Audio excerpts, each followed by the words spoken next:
انا ارسلناک بالحق بشیرا ونذیرا، اے نبی ہم نے آپ کو بھیجا ہے حق کے ساتھ بشیر اور نذیر بنا کر۔ بنیادی حیثیت آپ کی یہ ہے کہ آپ اہل حق کو بشارت دیں، فراح و ریحان و جنت نعیم، فسلام لک من اصحاب الیمین، یہ بشارت دیجیے۔ اور جو غلط راستے پر جائیں، کفر کریں، منافقت میں مبتلا ہوں، ملحد ہوں اور بدعملی کریں، ان کو آپ خبردار کر دیجئے کہ جہنم ان کے لیے تیار کر دی گئی ہے۔ آپ کا کام دعوت ہے، ابلاغ ہے، تبلیغ ہے، نصیحت ہے۔ وَلَا تُسْأَلُ عَنْ أَصْحَابِ الْجَحِيمِ، آپ سے سوال نہیں کیا جائے گا جہنمیوں کے بارے میں کہ محمد یہ کیوں جہنم میں پہنچ گئے، ہم نے تمہیں بھیجا تھا، تمہارے ہوتے ہوئے یہ جہنمی کیوں ہو گئے؟ نہیں، یہ آپ کی ذمہ داری نہیں ہے۔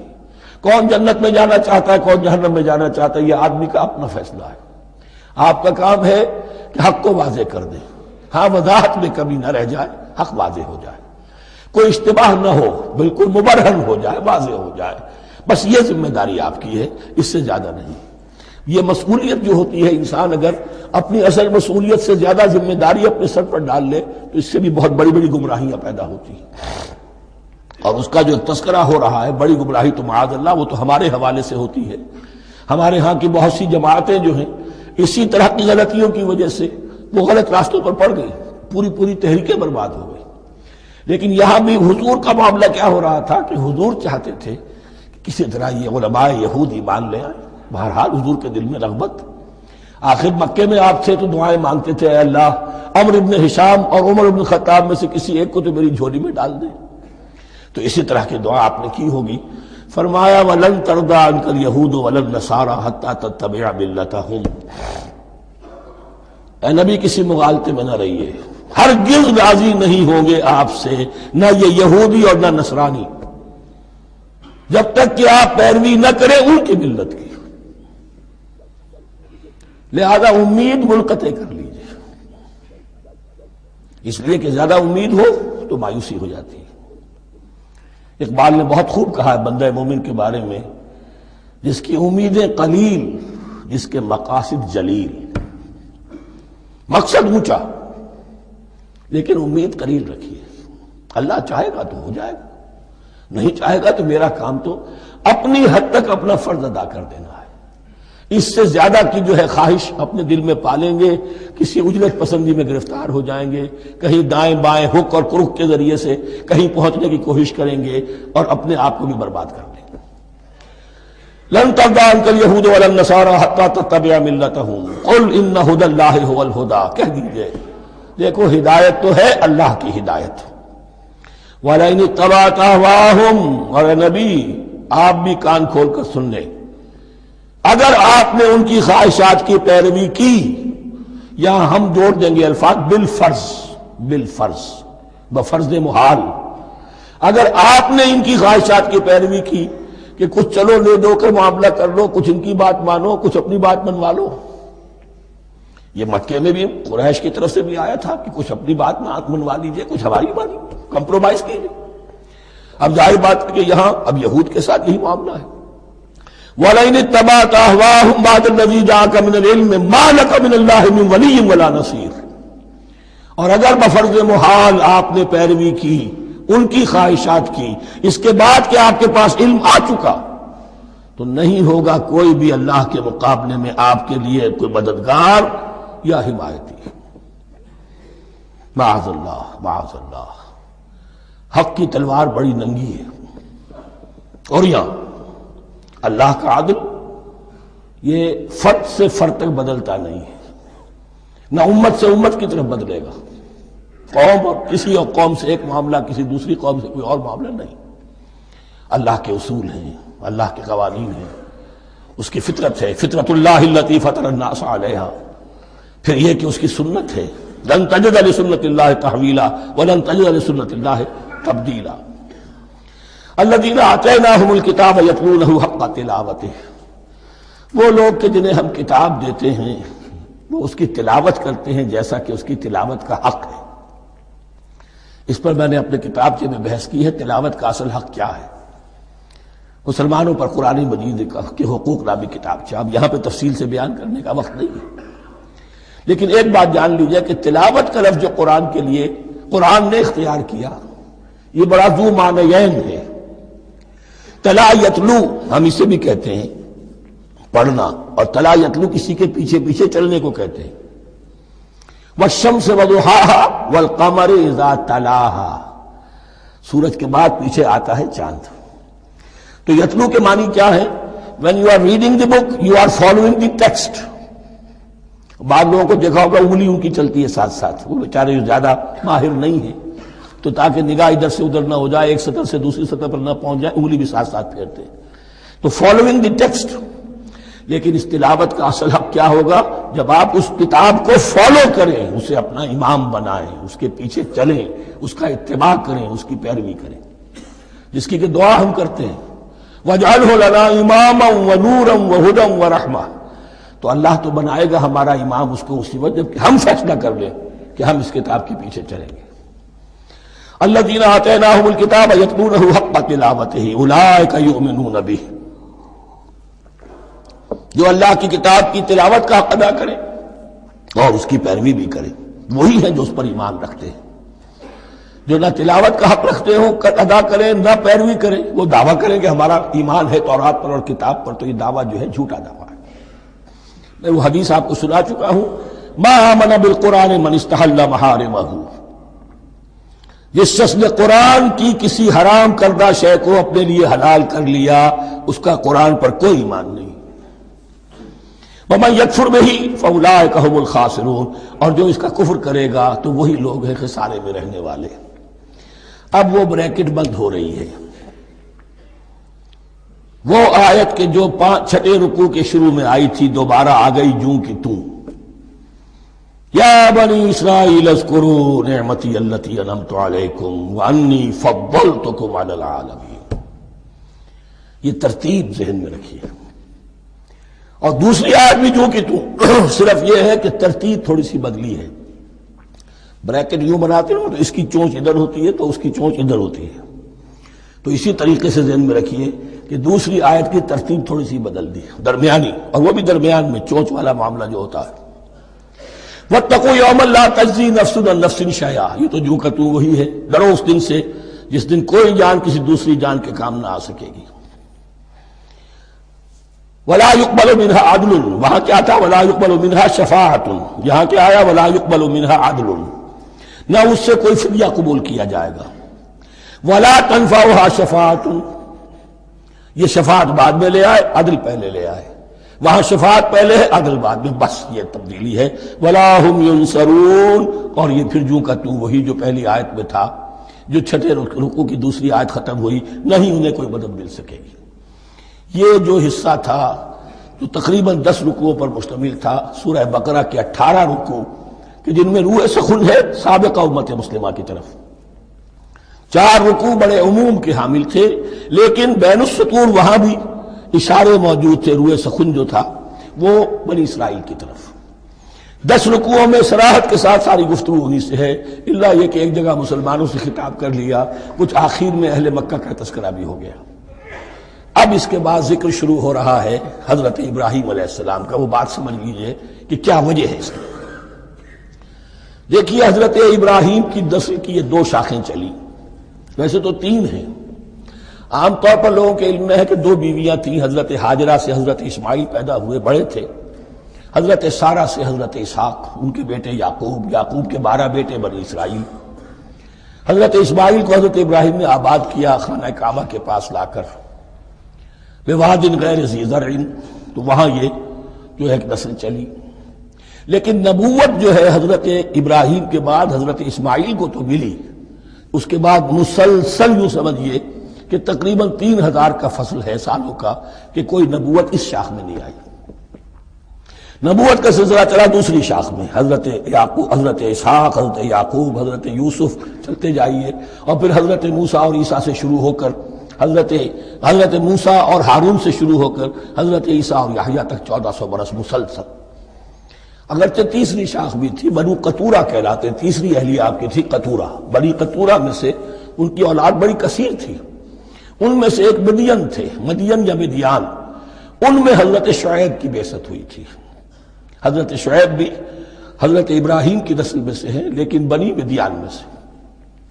بہرحال اب چونکہ حضور کی بعثت ہوئی بنی اسماعیل میں، ادھر بنی اسرائیل ہیں، ان سے یہ خطاب ہو رہا ہے سابقہ امت مسلمہ، اور اب یہ امامت الناس منتقل ہونے والی ہے بنی اسرائیل سے بنی اسماعیل کو.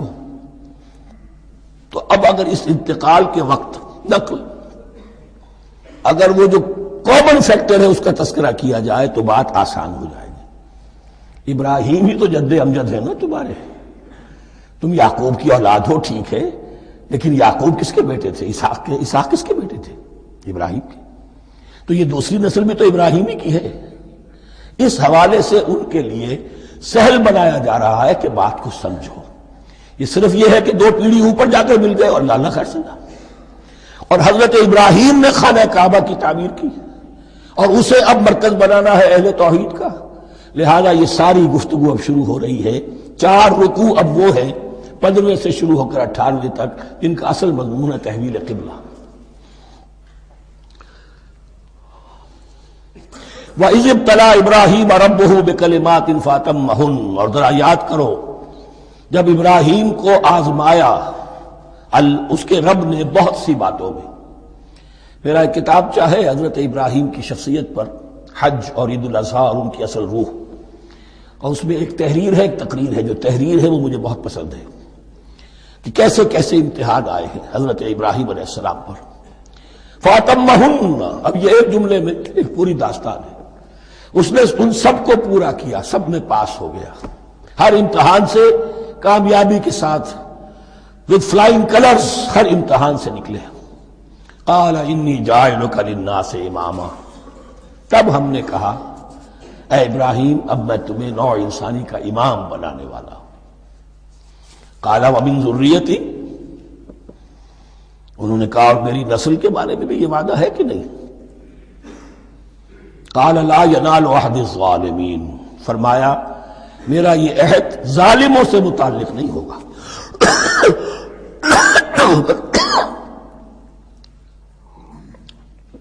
مطلب کیا ہوا کہ تمہاری نسل میں سے جو صاحب ایمان ہوں گے، نیک ہوں گے، سیدھے راستے پر چلیں گے، ان سے ہمارا وعدہ ہے، لیکن نسلیت کی بنیاد پر نہیں ہے کہ جو بھی تمہاری نسل میں سے لازماً وہ اس وعدے کا مصداق بن جائے.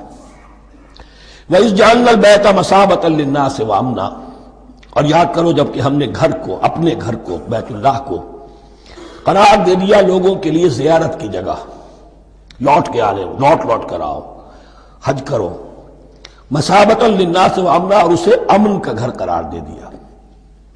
وَاتَّخِذُوا مِن مَّقَامِ إِبْرَاهِيمَ مُصَلًّى، اور ہم نے حکم دیا کہ مقام ابراہیم کو اپنی جائے نماز بنا لو، نماز پڑھنے کی جگہ بنا لو.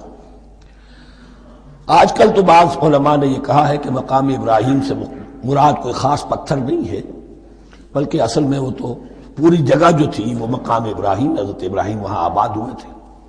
لیکن صحیح بات وہی ہے جو ہمارے سلف سے چلی آ رہی ہے، روایات پختہ ہیں اس کے بارے میں کہ یہ جس طریقے سے حجر اسود جنت سے آیا ہے، ایسے ہی یہ بھی ایک پتھر تھا کہ جو جنت سے لایا گیا حضرت ابراہیم کے لیے جب وہ تعمیر کر رہے تھے. کوئی اور ذرائع تو ابھی تھے ہی نہیں، اس کے اوپر وہ کھڑے ہوتے تھے اور یہ پتھر ہی اونچا ہوتا جاتا تھا خود.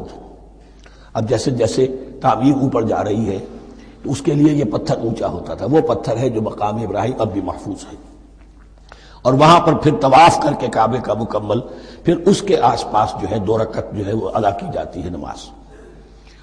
وَعَهِدْنَا إِلَىٰ إِبْرَاهِيمَ وَإِسْمَاعِيلَ أَن طَهِّرَا بَيْتِيَ لِلطَّائِفِينَ وَالْعَاكِفِينَ وَالرُّكَّعِ السُّجُودِ، اور ہم نے عہد لے لیا تھا ابراہیم اور اسماعیل سے کہ تم دونوں ہمارے اس گھر کو، بیتیا میرے اس گھر کو پاک رکھو. اب یہ تطہیر بھی دونوں طرح کی ہوگی، ظاہری صفائی بھی ہو، گند نہ ہو، تاکہ ظاہر آئیں تو ان کے دلوں میں جو کدورت پیدا نہ ہو، کوفت نہ ہو، کھلی فضا ہو، صاف رکھو. اور تطہیر باطنی، وہاں توحید کا چرچا ہو، کوئی اور کفر اور شرک جو ہے وہ نہ آنے پائے. ان طہرا بیتی للطائفین والعاکفین، طواف کرنے والوں کے لیے، اعتکاف کرنے والوں کے لیے، والرکع السجود، اور رکوع اور سجود کرنے والوں کے لیے. وَإِذْ قَالَ إِبْرَاهِيمُ رَبِّ اجْعَلْ هَٰذَا بَلَدًا آمِنًا وَارْزُقْ أَهْلَهُ مِنَ الثَّمَرَاتِ مَنْ آمَنَ مِنْهُمْ بِاللَّهِ وَالْيَوْمِ الْآخِرِ. اور یاد کرو جب کہ ابراہیم نے کہا تھا اے میرے پروردگار اس گھر کو امن کی جگہ بنا دے اور اس کے رہنے والوں، اس کے ہاں آباد ہونے والوں کو یعنی بنی اسماعیل کے لیے ان کو رزق عطا فرما، میووں کا اور پھلوں کا۔ من آمن منہم باللہ والیوم الآخر۔ اب یہاں حضرت ابراہیم خود رک گئے کہ میں اپنی ساری اولاد کے لیے یہ دعا نہ کروں، اس لیے کہ وہاں روک دیا گیا تھا لا ینال عہد الظالمین۔ تو جو بھی ان میں سے ایمان اور عمل صالح والے ہوں اور یوم آخر پر ایمان رکھتے ہوں، اجعل هذا البلد آمنا وارزق اهله من الثمرات من آمن منهم باللہ والیوم الآخر۔ اب یہاں دیکھیے اللہ تعالیٰ نے گویا کہ ہم کہیں گے ازرہ شفقت مسکراتے ہوئے گویا کہ فرمایا کہ ابراہیم قال ومن کفر، تمہاری اولاد میں سے جو کفر کرے گا فأمتعه قلیلا، اس کو بھی میں دنیا کا ساز و سامان تو دوں گا، امامت میں شامل نہیں کر سکتا، لیکن یہ کہ دنیاوی طور پر مال و متاع جو ہے وہ ان کو بھی میں دوں گا۔ ومن کفر فأمتعه قلیلا ثم اضطره الى عذاب النار، ہاں پھر اسے کشاں کشاں لے آؤں گا جہنم کے عذاب کی طرف، وبئس المصیر، اور وہ بہت ہی بری جگہ ہے لوٹنے کی۔ وَإِذْ يَرْفَعُ إِبْرَاهِيمُ الْقَوَاعِدَ مِنَ الْبَيْتِ وَإِسْمَاعِيلُ، اور یاد کرو جب کہ ابراہیم اٹھا رہے تھے ہمارے گھر کی بنیادوں کو، اور اسماعیل باپ بیٹا دونوں لگے ہوئے تھے۔ یہاں لفظ جو قواعد آیا ہے اس کو نوٹ کیجئے، قواعد قاعدے کی جمع ہے اور یہ بنیادوں کو کہا جاتا ہے، اور اس میں اشارہ ہے حضرت ابراہیم اصل معمار اور بانی نہیں ہے کعبے کے، کعبہ بنایا ہے حضرت آدم نے۔ ان اول بیت وضع للناس للذی بمکہ، پہلا گھر۔ اب کیسے ممکن تھا حضرت آدم علیہ السلام کے زمانے سے لے کر اور حضرت ابراہیم تک کم و بیش جو ہے 4000 برس ہے، عام اندازہ جو ہے تورات کا اگر آپ لگائیں تو کوئی مسجد نہیں بنی ہوگی کیا؟ یہ پہلا گھر ہے، پہلا وہ گھر خدا کا۔ تو اس کی بنیادیں رہ گئی تھیں، باقی وہ امتداد زمانہ سے، اور چونکہ یہ سیلاب کا راستہ تھا، سیلاب کی وجہ سے وہ سب جو ہے دیواریں بہہ گئی تھیں، صرف بنیادیں تھیں۔ ان بنیادوں کو پھر وَإِذْ بَوَّأْنَا لِإِبْرَاهِيمَ مَكَانَ الْبَيْتِ، یہ سورہ حج میں جا کر مضمون تفصیل سے آئے گا۔ اب میں آئے گا کہتا ہوں، آ چکا ہے حقیقت کے اعتبار سے، اس لیے کہ یہ ساری مکی صورتیں ہیں جو نازل ہو چکی ہیں سورہ بقرہ سے بہت پہلے۔ تو جب وہ ان بنیادوں کو اٹھا رہے تھے تو دعائیں مانگ رہے تھے، ربنا تقبل منا انک انت السمیع العلیم، اے رب ہماری اس کوشش کو، ہماری اس مشقت کو، محنت کو قبول فرما۔ باہر گھر بنا رہے ہیں، پتھر اٹھا اٹھا کر لا رہے ہیں، حضرت اسماعیل کی عمر اس وقت لگ بھگ 13 برس ہے، ہاتھ بٹا رہے ہیں۔ ربنا تقبل منا انک انت السمیع العلیم، اے رب ہماری اس کوشش کو شرف قبول عطا فرما، یقیناً تو سب کچھ سننے والا اور جاننے والا ہے۔ ربنا وجعلنا مسلمین لک، اور اے رب ہمیں اپنا فرما بردار بنائے رکھ۔ نوٹ کیجئے ابراہیم کہہ رہے ہیں، تو میں اور آپ اگر مطمئن ہو جائیں کہ میری موت لازماً حق پر ہوگی تو بہت بڑا دھوکہ ہے۔ ڈرتے رہنا چاہیے، اللہ کی پناہ طلب کرتے رہنا چاہیے۔ ربنا وجعلنا مسلمین لک، اے اللہ ہم دونوں کو اپنا فرما بردار بنائے رکھ، ومن ذریتنا امۃ مسلمۃ لک، اور ہم دونوں کی نسل میں سے اٹھائیو برپا کی جو ایک امت جو تیری فرما بردار امت ہو۔ وارنا مناسکنا، اور اے پروردگار تیرا گھر تو ہم نے یہ بنا دیا، اب اس کے جو رسومات ہیں وہ ہمیں سکھا، جو مناسک حج ہیں، ارنا مناسک، اب کیسے حج کریں، کیا آداب ہوں گے، طواف کیسے ہوگا، کیا کریں گے۔ وتب علینا، اور ہم پر اپنی شفقت کی نظر فرما، انک انت التواب الرحیم، یقیناً تو ہی ہے بہت ہی زیادہ توبہ کا قبول فرمانے والا اور شفقت کے ساتھ رجوع کرنے والا اور رحم فرمانے والا۔ ربنا وابعث فیہم رسولا منہم،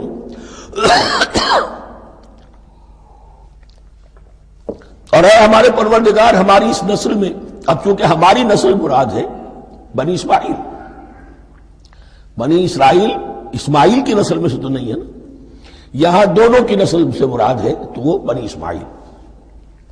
ہماری اس نسل میں اٹھائی ہو ایک رسول انہی میں سے، باہر کا نہ ہو، کوئی مغایرت کا، اجنبیت کا پردہ حائل نہ ہو۔